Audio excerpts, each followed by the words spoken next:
수 있는데 왜 걱정하십니? 기도하면서 왜 염려하십니까? 기도할 수 있는데 왜 실망하십니까? 기도하면서 왜 방황하십니까?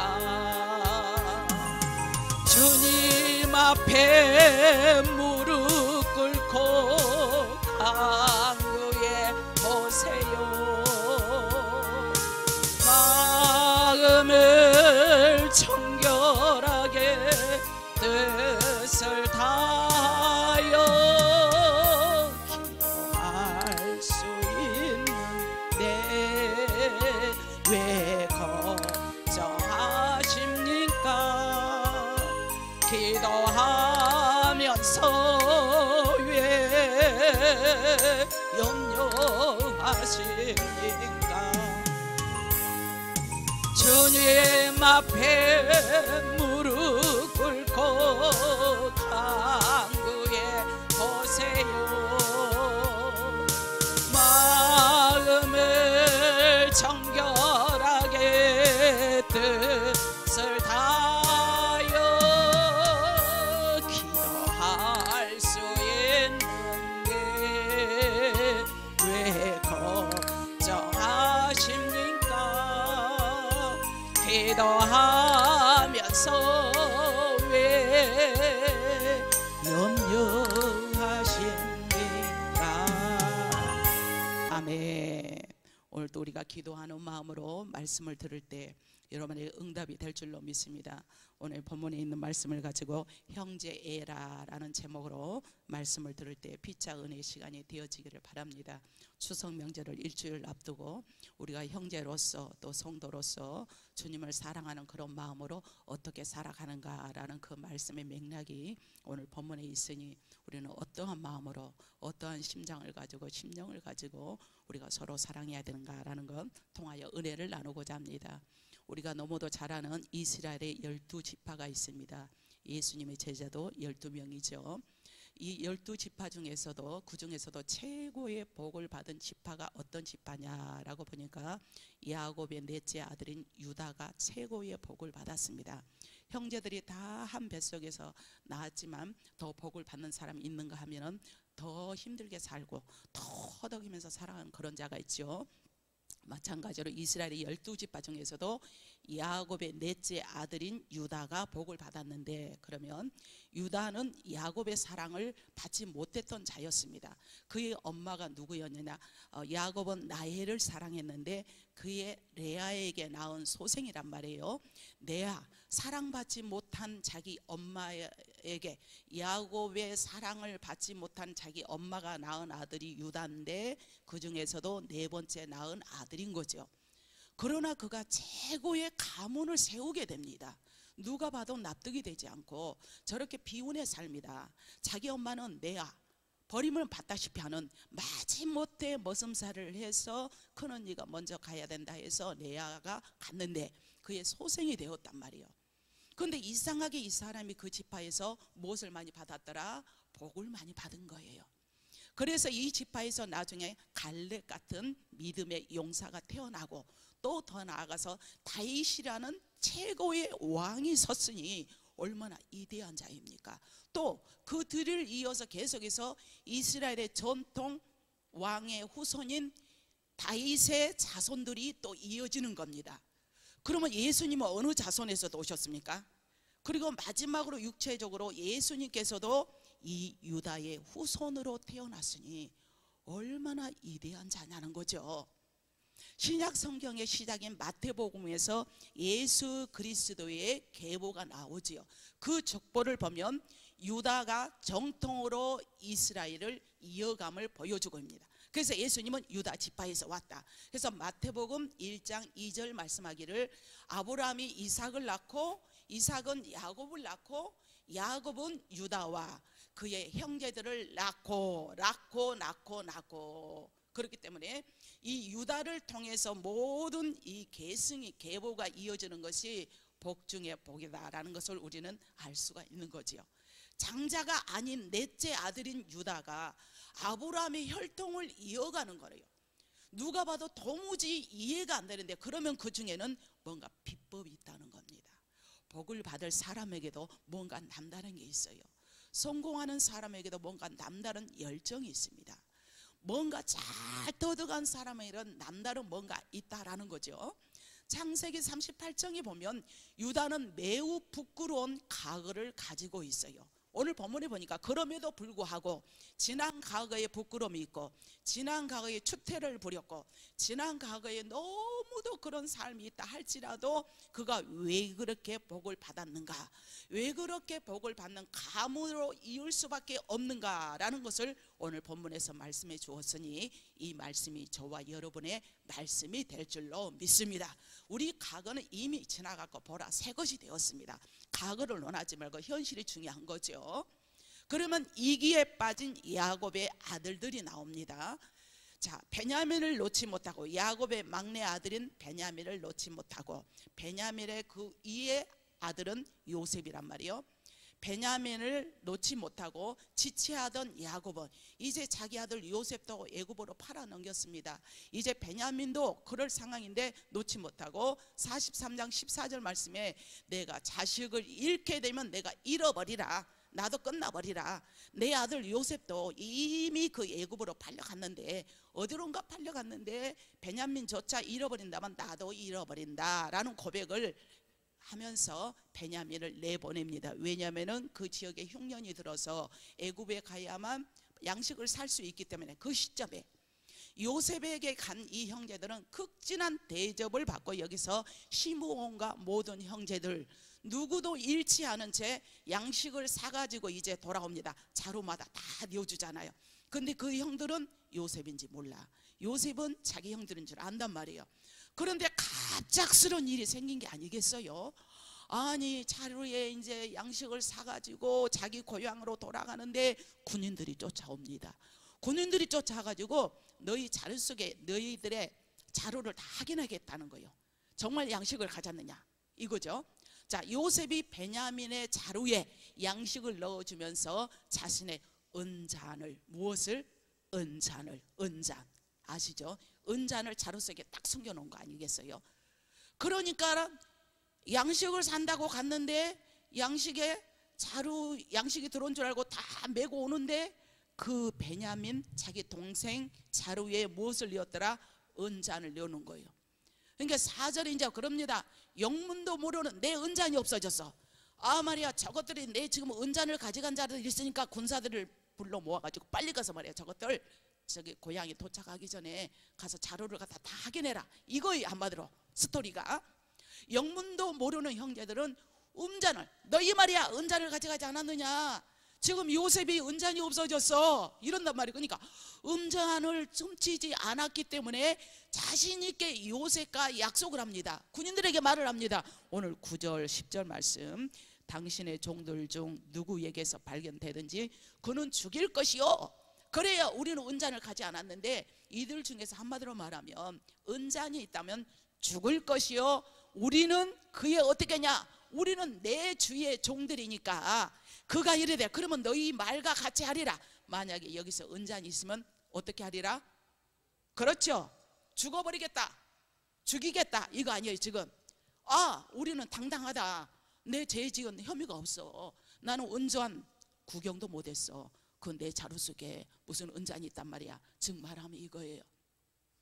그것이 누구에게든지 발견이 되면 그는 내게 종이 되고 너희는 또 죄가 없으랴. 이게 유다가 딱 당당하게 말을 합니다. 이 형제들 속에서 만약에 은잔이 들어있으면 죽일 것이고 내가 죽어버릴 것이고 내가 대신 종이 되겠다 이거예요. 다 뒤집어 쓰겠다. 누가?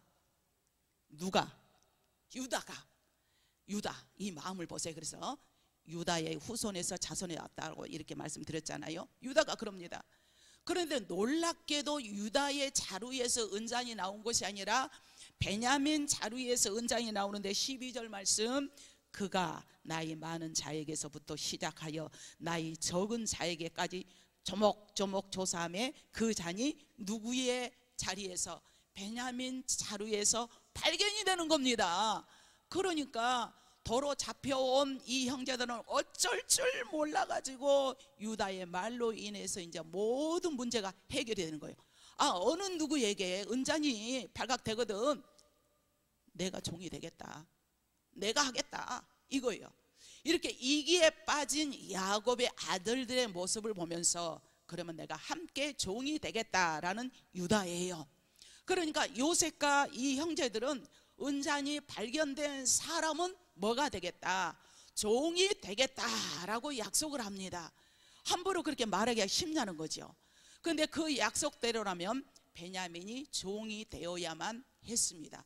그런데 유다가 나서서 말하기를 16절 말씀에 우리와 이 잔이 발견된 자가 다 주의 노예가 되겠나이다. 그러니 이제는 또 더 나가서 모든 종이 되겠다는 거요, 요셉의 종이 되겠다는 거요, 애굽 나라의 종이 되겠다는 거요. 뭐 하나 가져온 것 때문에, 은잔도 가져온 게 아니지. 지금 요셉이 자기 베냐민, 원래 밑에 동생은 사랑스럽잖아요.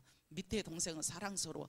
그래서 그런지 제2의 장로님이 우리 장로님하고 저하고 엄청 싸워서, 제가 싸우려고 한 게 아니야.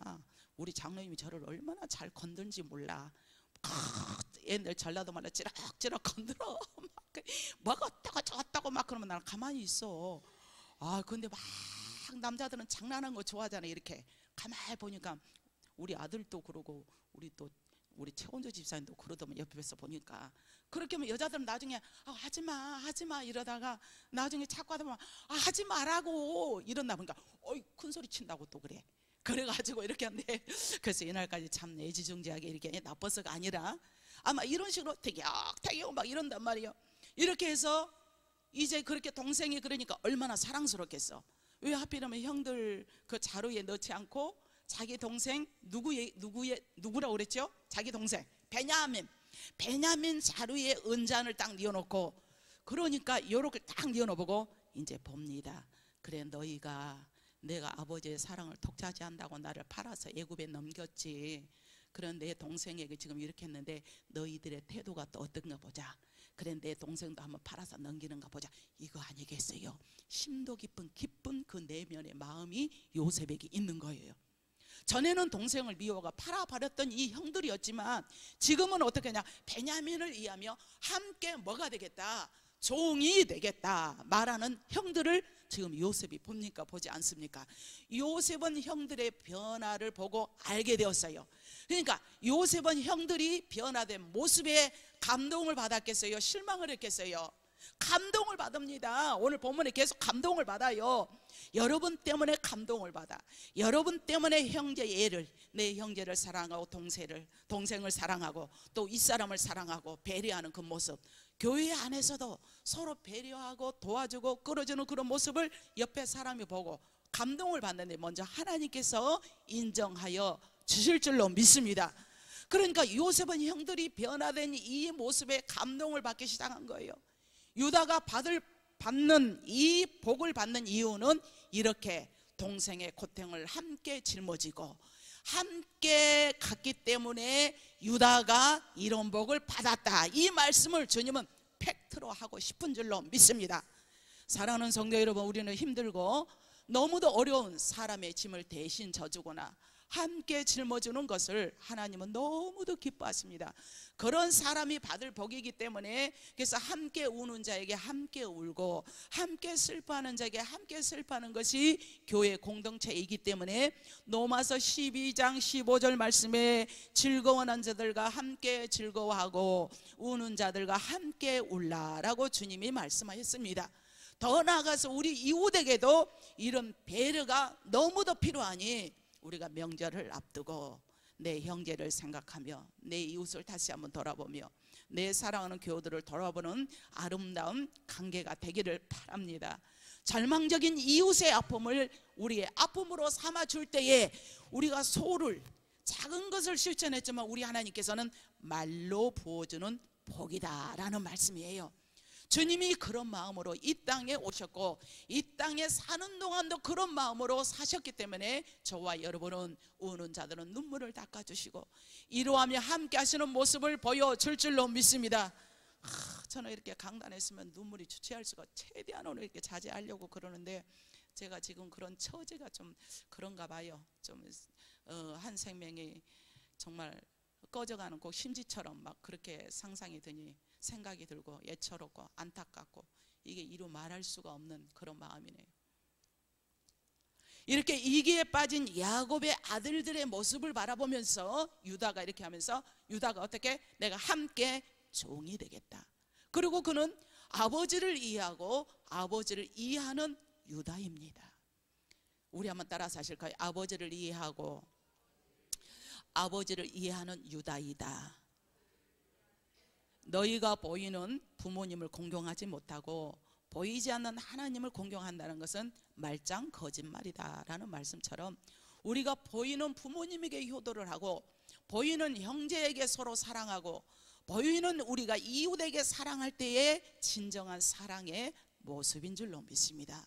더 나아가서 유다는 아버지에 대한 애틋한 사랑을 드러냅니다. 생각해 보세요.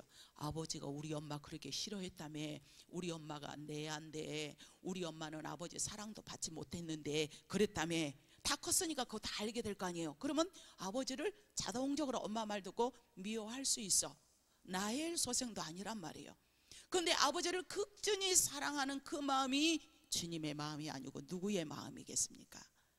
주님의 마음으로 아버지 야곱과 베냐민을 뗄 수 없다며 아버지를 이해하고 아버지를 이해하는 자세로 계속 나가고 있는 것이 유다입니다. 그리고 아버지가 요셉만 사랑했기 때문에 모두가 불평을 했습니다. 형제들 중에서도. 그러니까 부모 노릇하기가 힘들다라는 그런 말이 있어요. 어느 누구를 더 이뻐하면 어떤 자녀가 시기하고, 그것도 있지. 그러니까 속에만 두고 겉으로는 표현도 하지 말고 그냥 이렇게 나가는 게 지혜로울 것 같아. 그게 지혜란 말이에요. 열손가락 깨물러서 안 아픈 손가락이 어디냐라는 말이 있지만 또 잘하는 자식이 있으면 더 예쁘게 돼. 그죠? 손집사님 그러지 않읍니까? 몰라? 다 똑같아? 미운 짓 해도 미워? 미운 짓 하면 좀 믿고 이쁜 짓 하면 어때? 이쁘죠? 맞아. 열 손가락 깨물러서 안 아픈 손가락이 어딨냐 하지만은 자식들 중에서도 다 똑같다 그러지만 어쩌면 그 말은 거짓말 같아. 왜냐하면 미운 짓 그러면 좀 미워, 이쁜 짓 하면 이뻐, 그런단 말이에요. 그러니까 이 아버지 야곱도 그런 마음이란 말이에요. 그러니까 이 마음을 한 유다가 아버지를 다 극진히 사랑하고, 아버지 우리 엄마를 왜 그렇게 싫어했습니까? 우리 엄마를 왜 그렇게 배척했습니까? 라고 하지 않고 계속 그를 사랑하는데, 우리 아버지가 사랑하는 자녀는 마지막 자식은 내리사랑이다 라는 말이 있듯이 막내들이 그렇게 이쁘다 하고만 그러겠지. 아무래도 다 큰 사람들은 성장해 보이고 또 상대적으로 막내들은 아직까지 미성숙해 보인가 보죠, 커도. 그러니까 아버지가 베냐민을 사랑하는 거 보고 베냐민을 더 아끼게 돼요. 또 그러기 전에 요셉을 사랑하니까 형들은 요셉을 어떻게 했습니까? 팔아 넘겨버렸단 말이에요. 그러니까 나는 형들처럼 하지 않겠다. 아버지가 사랑하는 베냐민을 내가 끝까지 아버지 옆에서 잘 보필을 하겠다는 이 의도인데, 유다는 그 아버지를 위해서 어떻게 하든지 베냐민을 잘 살리고 보살피려고 노력을 하는 그의 모습입니다. 그래서 18절에서 31절까지 유다의 말이 그것인데, 특히 그는 아버지와 베냐민의 생명은 하나로 묶어 있다라고 말이기 때문에 얼마나 아름답습니까?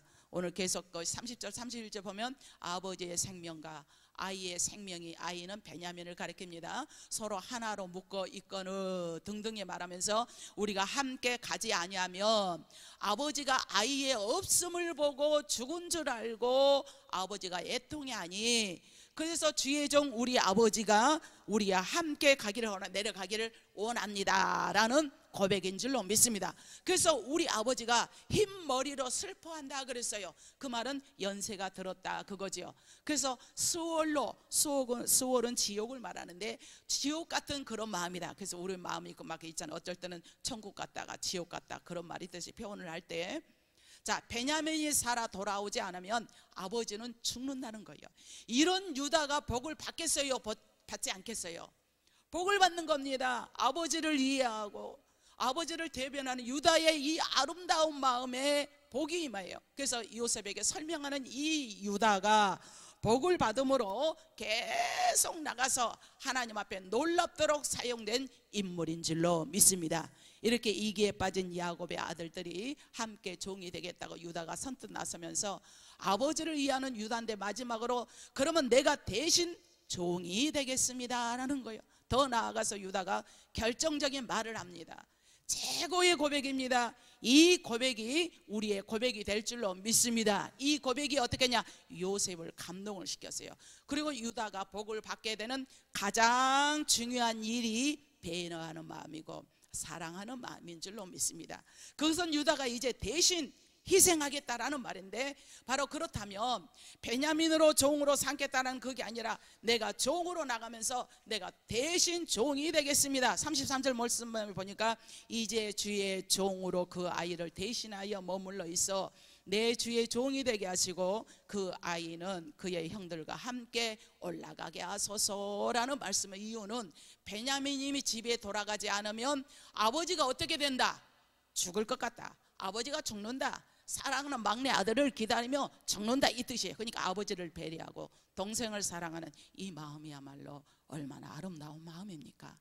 아버지를 위하는 유다의 마음이죠. 그리고 동생 베냐민을 위해서 대신 종이 되겠다고 하니 유다는 몇 번째 아들이었더라? 네 번째 아들이죠. 베냐민은 형은 모두 그 형제가 10명이에요 10명. 굳이 유다가 나서지 않아도 돼요. 그럼에도 유다는 자기가 십자가를 치겠다는 거죠. 장남도 있고 차남도 있고 셋째도 있어요. 그럼에도 불구하고 넷째인 유다가 나서서 이런 유다의 고백으로 인하여서 놀라운 일이 일어나는데 바로 요셉이 이런 유다의 고백에 감동을 합니다. 감동을 하지 않겠어요? 지금까지 형들을 시험하고 있던 요셉은 이제 어떻게 하냐? 되었다라고 판단을 해요. 그렇기 때문에 형들이 시험에 합격을 했습니까?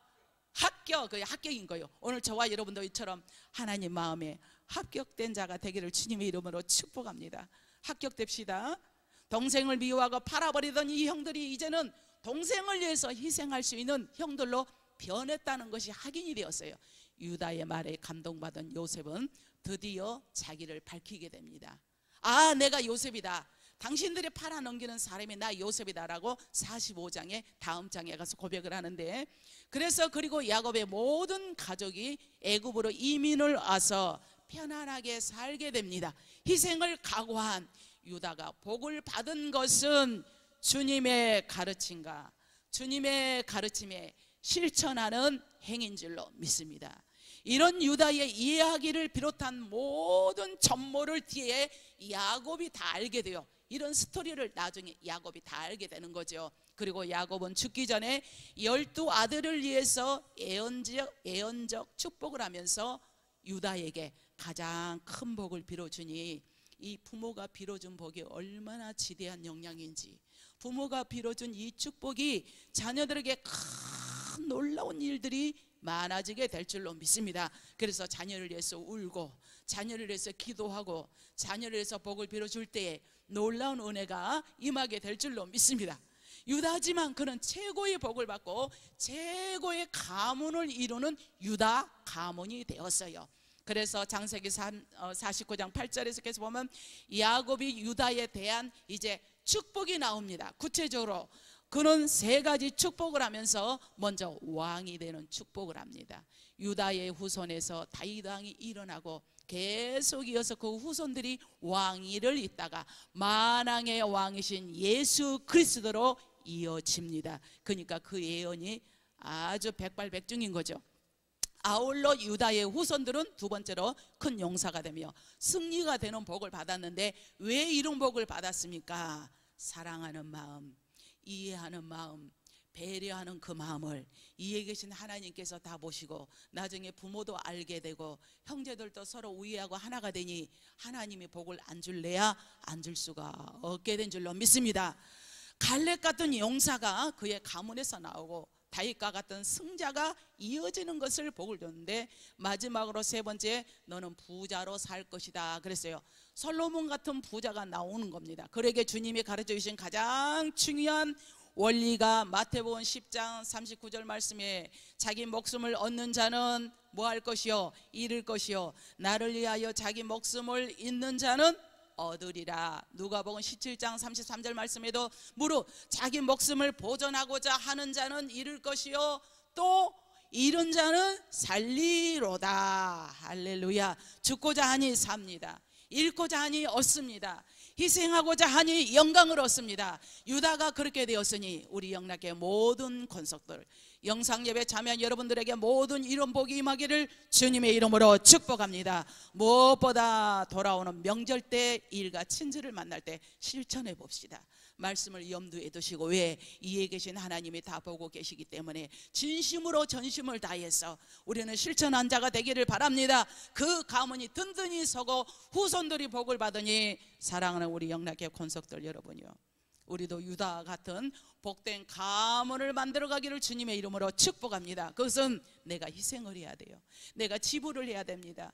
내가 감당을 해야 됩니다. 내가 앞장서서 누가 시키든 시키지 않든 간에 누구도 하고 싶지 않는 일을 솔선수범해서 실천할 때에 하나님께서는 말로 갚아줄 줄로 믿습니다.